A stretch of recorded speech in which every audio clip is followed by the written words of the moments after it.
I've saved my progress as text inside custom path.psd.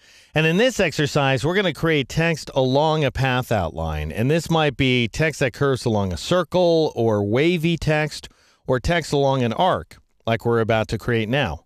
Now, to give you an idea of coming attractions here, I'll go ahead and switch to the final poutmagazine.psd file, and I'm zoomed in to the far bottom left corner of the image. And we can see the date of publication here, September 2026. And we're going to create this text and format it and set the drop shadow all manually, as you're about to see. I have drawn the path outline in advance, however. So I'm going to go ahead and switch back to my image in progress, and then I'll zoom in to that bottom left corner of the image like so. And then I'll switch over to my paths panel. Now notice, in addition to the container path, we have a path called down left. And if you click on it, then you'll go ahead and select it. Now it's hard to see because Photoshop really treats paths as if they're ghosts. It's not that they're not real, it's just that they're nearly invisible. And they're just lying in wait for you to do something with them. Anyway, to get a clear picture of what's going on here, I'm going to grab my black arrow tool, which Photoshop calls the path selection tool. It's located directly below the type tool. And make sure you get the black variation. We don't want the white direct selection tool. That's not going to do what we need it to do. So we want the black arrow tool. Then go ahead and click on that path outline to select it if you're working along with me. And you'll see an endpoint at the top of the path and another endpoint at the bottom. And they're joined together by a single curving segment. And we're going to align our text with that segment in just a moment using the type tool. But first, I'm going to switch to the type tool, either by clicking on it or pressing the T key. And then what I suggest you do is you go ahead and ensure that your formatting attributes are more or less what you want them to be. They don't have to be 100% spot on. You can always adjust them after the fact. But you don't want to work with super large text. Because if the text gets too large and you try to assign it to a path, then you can end up just seeing one or two characters of type, and that ends up being a big pain in the neck to work with. It's not impossible to work with. It's just fairly confusing, and it's the kind of thing where sometimes it inspires you to start over. So might as well set things in advance. I happen to know a few formatting attributes I want to use here, so I'll press the Enter key or the Return key on a Mac to highlight the font value, and I'm going to change it to Minion Pro by typing in MIN. Then I'll tab to my type style option, and I know I want to use semi-bold italic. So I'll enter SEM, which gets me semi-bold, and then I'll press the down arrow key to switch to semi-bold italic, like so. And then I'll tab over to the type size value, and I'm going to reduce it to 12 point. Now, let's say I don't know that's the type size I want to use. It does happen to be the type size I want to use. But even if I didn't know, I have a fair degree of confidence that 12 point is going to be small enough to manage. So I'll go ahead and enter 12 point, and then I'll press the Enter key or the Return key on the Mac to accept those settings. I don't care about anti-aliasing.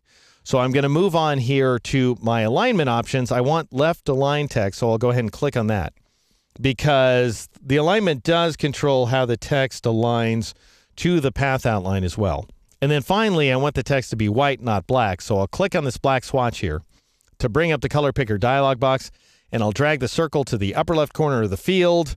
I'll confirm that my saturation is 0, my brightness is 100%. That's white, so I'll click OK. And I'm pretty much ready to go now.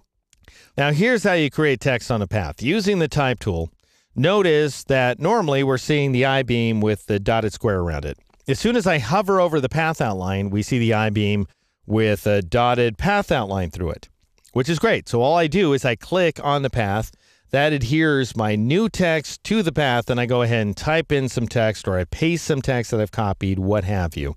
However, it's very tempting to say, well, gosh, I want my type to flow this direction, for example. So I'll click at this endpoint because that's where I want it to start. Don't do that. And here's the reason. You don't know what direction the path outline is going. Photoshop does, and Photoshop is going to subscribe to that direction. So if you click on this point right there, and the path outline happens to be flowing upward and to the left, then as soon as you start entering your text, it's all overflow text. It's falling off the path outline, and it's falling up and to the left into this no man's land where you can't get to it anymore. Now, again, you can manage that using the black arrow tool. I'll show you how in a second, but it gets to be fairly gnarly if you can't see any text at all. So what I recommend you do, just go ahead and click sort of in the mid region of the path. I'm hoping that my text is going to flow down and to the right, but I don't know that for sure. So I'll click at this location, and there's my blinking insertion marker, and that's very helpful. Notice that the insertion marker is mostly on the right-hand side, so that must be where the ascenders are. Just a little bit on the left-hand side, that must be the descenders. So if I start typing some text, and I'll type in September, 2026, like so, and sure enough, my text goes ahead and fits on the path outline. Now, if some of your text drops off, for example, the year drops away, don't worry about it. I'm going to show you how to fix that in just a moment. But one more thing here, I'm going to press Control-A or Command-A on the Mac to select all the text. And then I'm going to bring up my character panel here, which of course I could do by pressing Control-T or Command-T on the Mac. And I want to change my text to all caps by clicking on this all caps option. Now, you might think, why didn't you press the caps lock key? Because that locks you into all caps. And this way you can just turn it on and off if you decide to change your mind. Much more flexible solution. Anyway, this has got a keyboard shortcut as well. It's Control-Shift-K or Command-Shift-K on a Mac, which were we not working with type, that would bring up the color settings dialog box. But because we are working with type, it selects a completely unrelated feature, which is all caps. Anyway, I'm just going to click on the option. And notice now I did knock 2006 off the edge. Great. That way I can show you how this works. All right, I'm going to hide my character panel like so. And there's nothing else I can do here. I could like drag around inside my text if I wanted to select some stuff, but I can't move that X to a different location. And that X represents the point at which my text is beginning on the path. Now, there's a couple of things I can do. One is I can switch to the black arrow tool, which allows me to modify the position of the text on the path. And I think that's the safest solution. But I want to show you the other one is you can press and hold the Control key or the Command key on the Mac. And as long as that Control key or Command key is down, notice your cursor changes here. And it looks like an I-beam with a right pointing arrow next to it. If you start dragging that text around, notice you can change its position.